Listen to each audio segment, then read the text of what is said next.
नमस्कार मित्रों।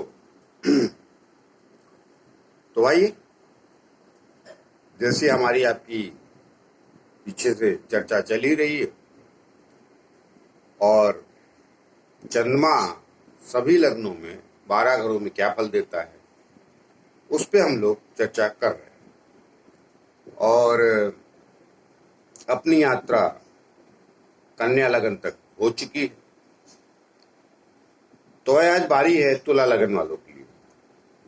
तो तुला लगन में चंद्रमा, देखिए साथ लिखा है मैंने, तुला भी लिखा है और चंद्र भी लिखा है। तो पहले घर से शुरू करते हैं। उसके पहले छोटी सी प्रार्थना है आप सबसे कि भाई चैनल सब्सक्राइब कर लीजिए हमारा, उससे हमें बल मिलता है और जिसको बल मिलता है तो और अच्छा काम करता है। इतनी प्रार्थना है, बाकी कुछ विशेष नहीं। तो आइए बात करते हैं आपकी लगन की। तो साथ मैंने लिखा ही हुआ, तुला भी लिखा है और चंद्र भी पहले घर में पहले से लिख रखा है मैंने। बाकी ये 12 घरों में यहाँ तक जाएगा तो क्या क्या फल देता है अलग अलग घरों में, उसकी चर्चा करेंगे। तो देखिए, तुला लगन में ये 4 नंबर लिखा है, तो ये कर्क राशि, इसका स्वामी ये चंद्रमा है, अर्थात आपके कर्म स्थान का मालिक चंद्रमा हो जाता है। तो जब चंद्रमा कर्म स्थान का मालिक है तो आइए पहले घर से शुरू करते हैं। तो चंद्रमा जब पहले घर में आपके बैठेगा, अर्थात कर्म स्थान का स्वामी पहले घर में चला गया, बहुत अच्छा, बहुत खूबसूरत, बहुत अच्छे परिणाम देगा। कर्म स्थान का स्वामी जब भी लग्न में चला जाता है तो उसकी सबसे बड़ी विशेषता ये होती है कि मनुष्य को कभी भी कर्म विहीन बना के नहीं रखता। कुछ ना कुछ उसे काम मिलता रहता है और अच्छा मिलता रहता है, मतलब कमजोर काम नहीं, अच्छा काम देता है। कर्म स्थान का स्वामी जब भी लग्न में चला जाएगा तो आपका तो लग्न ही आ गया, पहले घर में है, बहुत बढ़िया। इसकी दशा अंतर दशा में आपको बहुत ऊंचाई देगा और बहुत ऊंचाइयों पर पहुंचा देगा। पीछे नहीं मिला होगा कुछ तो ये 10 साल करिश्मा कर देगा यहाँ चंद्रमा बैठ के। तो आगे चलते, यहां आ जाता है, यहां नीच का हो जाता है। तो कर्म स्थान का स्वामी वाणी स्थान भी नीच का हो गया, ये अच्छी बात तो नहीं। और धन स्थान भी ये तो पकड़ते हैं, लेकिन कर्मेश तो है ना, ये अपने से पंचम गया है तो इतना भी बुरा फल नहीं देगा जितना नीच का लोग बताते हैं। थोड़ी वाणी में कहते कहते रुकावट आएगी, फ्लो से बोल नहीं पाएगा आदमी, रुक जाएगा बोलते बोलते, और धन वगैरह में रुकावटें पैदा करेगा। लेकिन ये अल्टीमेटली कर्मेश है, तो शुरुआत में रुकावटों के बाद हर चीज में फिर एक रफ्तार देता है ये कर्म स्थान का मालिक यहाँ पे आके तुला वालों के लिए। बाद में ये ठीक हो जाता है। अब कोई भी प्लान नीच का हो गया तो उसका तो फिर वो फल देगा, मगर उस स्वामी बहुत अच्छी जगह का है तो फिर उसका भी फल देगा। पहले यहाँ का देगा, बाद में यहाँ का देगा। तो कहने मतलब यहाँ भी कुछ इतना बुरा परिणाम नहीं देगा। आगे चलते हैं, यहाँ आ गया। अब कर्म स्थान का स्वामी पराक्रम में आ गया, तो पराक्रम स्थान है, भाई बहनों के स्थान है, मनुष्य के मित्रों का भी स्थान है, तमाम चीजें यहां से देखते हैं। तो कर्म स्थान का स्वामी यहां भी आ जाएगा तो बुरा परिणाम नहीं देगा। कर्मेश तो है ना, वो कर्मेश जो भी प्लेनेट किसी भी कुंडली में बनता है तो वो दुख नहीं देता है, वो कष्ट भी देगा तो सम हो जाता है, अर्थात आधा कष्ट आधा सुख, पूरा समय उसका कष्ट का नहीं बीतता है। तो यहां उसे भी कष्ट नहीं देगा। तो पराक्रम क्या करेगा, चंद्रमा जो है माइंड का मालिक अर्थात मन का मालिक है, तो मन का मालिक हो गया, यहाँ के गुरु की राशि में बैठा ही है। तो गुरु, हालांकि इस लगन में गुरु अच्छा परिणाम नहीं देता है, 9वें और तीसरे और छठे घर का मालिक हो जाता है गुरु, तो इस लगन के लिए गुरु बुरा फल देता है। मगर ये यहाँ चला जाएगा तो कोई बात नहीं, तीसरे स्थान में प्लेनेट गया है कर्म स्थान का, तो वो कहीं ना कहीं आपके कर्म को, बुद्धि को, विवेक को बढ़ाएगा, अच्छा रखेगा। अब वो उसके कुछ कष्ट हैं वो मिलेंगे। अब सब गिनाने जाऊं तो वीडियो बड़ा लंबा होता है, क्योंकि ये दो गलत स्थानों का इसका स्वामी, इसका गुरु जो है, दो गलत स्थानों का मालिक हो जाता है, तो मानसिक प्रताड़ना तो देगा। झूठ कैसे बोलूं। आइए इधर आ जाइए। तो चौथे स्थान पे आ जाएगा चंद्रमा, यहां बहुत अच्छा फल देगा, बहुत अच्छा। कारण क्या होता है कि शनि जो है 10वें और 11वें स्थान का, सॉरी 10वीं और 11वीं राशि का और चौथे और 5वें स्थान का मालिक हो जाता है शनि। शनि आप लोगों के लग्न में योग कारक होता है, उसकी राशि में आया हुआ प्लेनेट तुला लग्न के लिए अच्छा ही फल देगा, वो भी एक कर्म स्थान का मालिक। यहां से बैठ के यहाँ देखेगा कर्म वगैरह की बहुत वृद्धि करेगा, सुख, वैभव, आनंद सब यहां बैठ के दे देगा। क्योंकि यहाँ देखे अपनी राशि और यहाँ का कारक भी हो जाता है, तो यहाँ शनि की राशि में आया है तो थोड़ा सा मन उदास रहेगा, उससे क्या फर्क पड़ता है। ये चाहा था उतना नहीं मिला, तो अब उतना तो दुनिया में किसी को नहीं मिलता है, लेकिन अल्टीमेटली यहाँ बहुत बढ़िया फल देगा, ये बता देता हूँ। आइए आगे चलते हैं। यहाँ आएगा यहाँ भी अच्छा फल देगा। कर्म स्थान का स्वामी है, जहां जहां जाएगा वो बेहतर ही फल देगा, मैं बता रहा हूं। उसमें आपको कर्म देखना पड़ेगा, और ये जहां जहां जा रहा है उसका मालिक कहाँ गया है वो विशेष रूप से देखना पड़ेगा। तो अब कर्म कैसा है आपका, क्योंकि ये सॉफ्ट प्लेनेट है चंद्रमा, तो अच्छा ही होगा। क्रूड प्लेनेट होता तो मैं दूसरी बातें करता तो लेकिन यहाँ भी अच्छा फल देगा, कोई तकलीफ नहीं। आइए इधर आ गया। अब ये जल तत्व का स्वामी जल तत्व में आ गया, ये मित्र राशि इसकी, और गुरु उसका मित्र है पहले से। तो यहाँ इतना बुरा परिणाम नहीं देगा जितना लोग सोच बताएंगे कि छठे चला गया कर्म स्थान का मालिक। हाँ, काम में रुकावट जरूर डालेगा, लेकिन अल्टीमेटली आदमी का सब काम हो जाता है।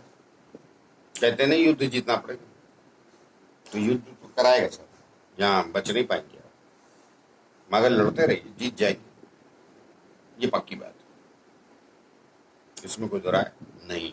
गुरु थोड़ा भी कहीं बैठा होगा, और कहीं गुरु इन्हीं स्थानों में बैठ जाए जहाँ का मालिक है, या 8वें चला जाए तो अच्छा है। ये केंद्र में चला जाएगा गुरु तो तकलीफ देगा लेकिन केंद्र में जाके भी उसका मालिक कहाँ गया है, वो अच्छी जगह चला गया तो कोई बात ही नहीं। तो लेकिन गुरु इस लगन में, गुरु अगर तीसरे, छठे, 8वें, 12वें बैठ जाए तो ज्यादा बेहतर, तो बुरा परिणाम नहीं देगा। और यहाँ चंद्रमा वैसे भी बुरा परिणाम नहीं देगा, मैं बता रहा हूँ आपको, कुछ विशेष कष्ट नहीं। आइए इधर आइए। तो यहाँ पर ये जरूर तकलीफ देगा, क्योंकि मंगल की राशि और तुला लग्न में मंगल मारक हो जाता है, 7वें और 8वें, सॉरी 7वें और दूसरे स्थान का मालिक हो जाता है मंगल, और उसका मित्र नहीं। यहाँ कष्ट जरूर मिलेगा,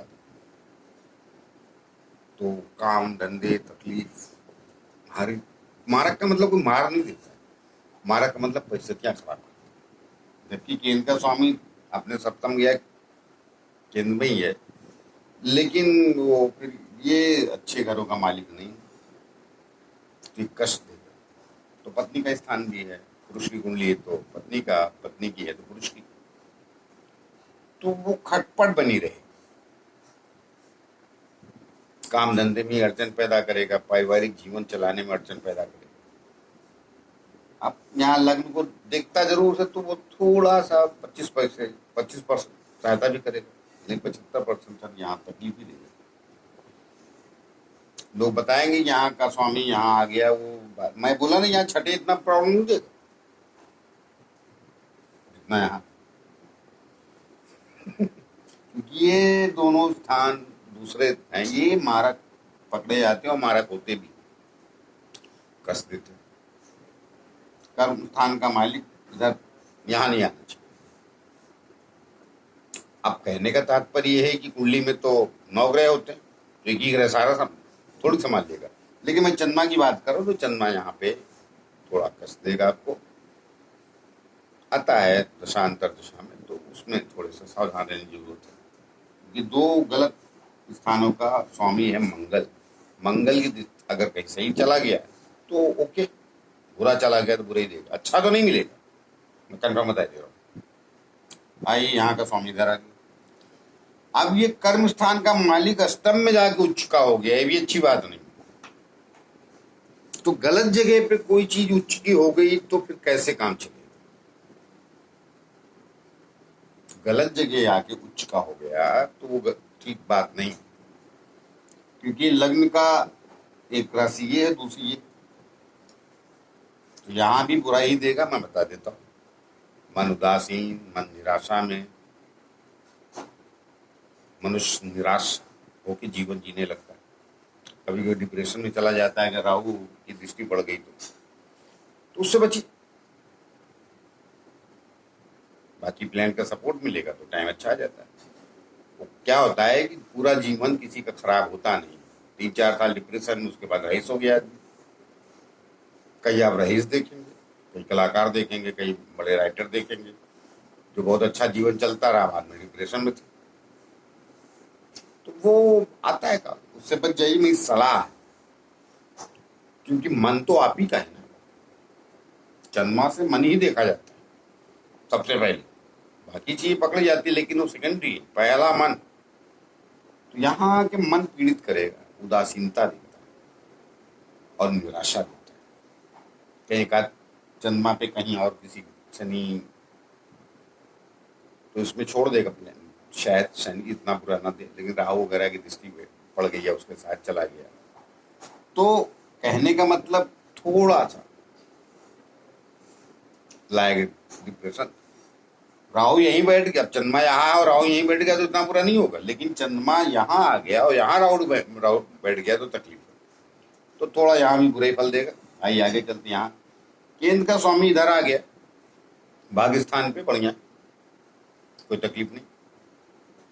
अब क्या है सर, बहुत डिटेल में सब बताने जाऊं तो वीडियो बड़ा लंबा हो जाता है, और आप लोग लंबा वीडियो देखते हुए अपने अपने काम का निकाल लेते हैं 2 मिनट 3 मिनट का, लेकिन ज्ञान लेना तो पूरा देखना चाहिए। तो यहाँ अच्छा फल देगा, कोई तकलीफ नहीं। बुद्ध इसको मित्र मानता है, मगर ये बुद्ध को मित्र नहीं मानता, तो ये तो मानता है इसके घर में गया तो ये मानता है बुद्ध जो इसको मित्र मानता है। उसको ऐसे समझिए, मन को सब चाहिए मगर बुद्धि में ज्ञान होता है, तो उसे सही गलत का पता रहता है, तो मन को नियंत्रित कर लेता है। मगर मन नियंत्रण में नहीं आता, इस बुद्धि के आना नहीं चाहता, इसलिए मन बुद्धि को शत्रु मानता है, ऐसे मान। तो चंद्रमा बुद्ध को शत्रु मानता है, लेकिन बुद्ध नहीं मानता शत्रु उसको। तो यहाँ आएगा, बढ़िया है। अब यहीं बैठा है, अपने घर का है, तो कहे नहीं कुछ नहीं। जो भी थोड़े बहुत ज्ञान समझ रखते होंगे, मैं मालूम है अपने घर का प्लान, कर्म स्थान का स्वामी कर्म स्थान में बैठा है, तो बहुत बढ़िया,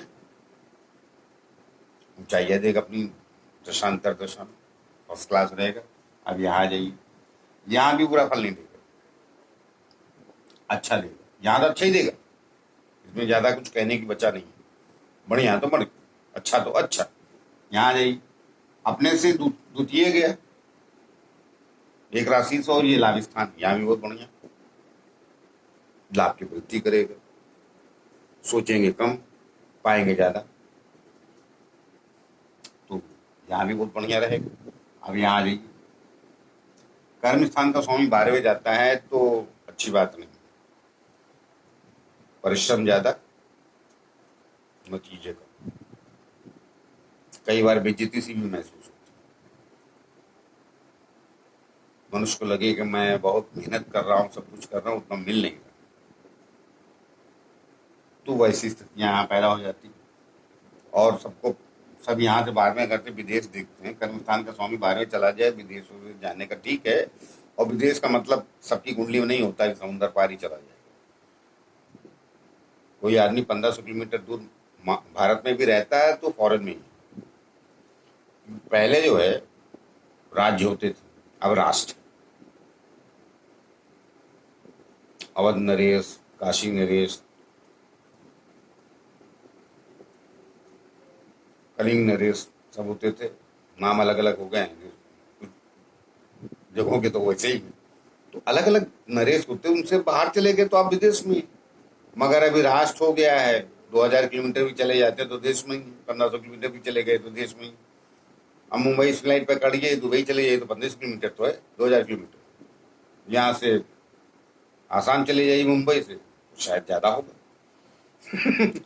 तो कहने का तात्पर्य विदेश उदेश के लिए ठीक है, लेकिन ये घर रिस्पेक्ट में कमी जरूर लगता है। हमको नहीं मालूम बाकी जो है इसको बेइज्जती का घर क्यों नहीं पकड़ते। ये कम रिस्पेक्ट का घर भी है 12वां का, क्योंकि आपके लग्न से 12वां है, तो व्यय ही पकड़ते हैं। व्यय मतलब खर्चे उर्चे, तो अभी क्या है, ये खर्चा क्या है, यहाँ गया तो कर्म का खर्चा हो गया ना सर। आपने जो कर्म किया वो व्यय हो गया, उसके नतीजे अच्छे नहीं मिले। मेहनत आपने 8 घंटे कर डाली, फल सामने वाले ने 3 ही घंटे का दिया, 4 ही घंटे का दिया, तो मन खिन्न होता है। तो कुल लेते यहाँ भी अच्छा फल नहीं देगा। ओवरऑल कहने का मेरा मतलब ये है। तो आइए, आपके लगन में चंद्रमा कहाँ कहाँ किन जगहों पे कैसा फल देगा वो मैंने आपको बताया। जाते जाते फिर एक रिक्वेस्ट करता जाता हूँ कि चैनल सब्सक्राइब कर लीजिएगा। लाइक करना, शेयर करना तो आप लोग श्रद्धा को तो आइए मिलते किसी नए लगन के लिए, तब तक के लिए नमस्कार।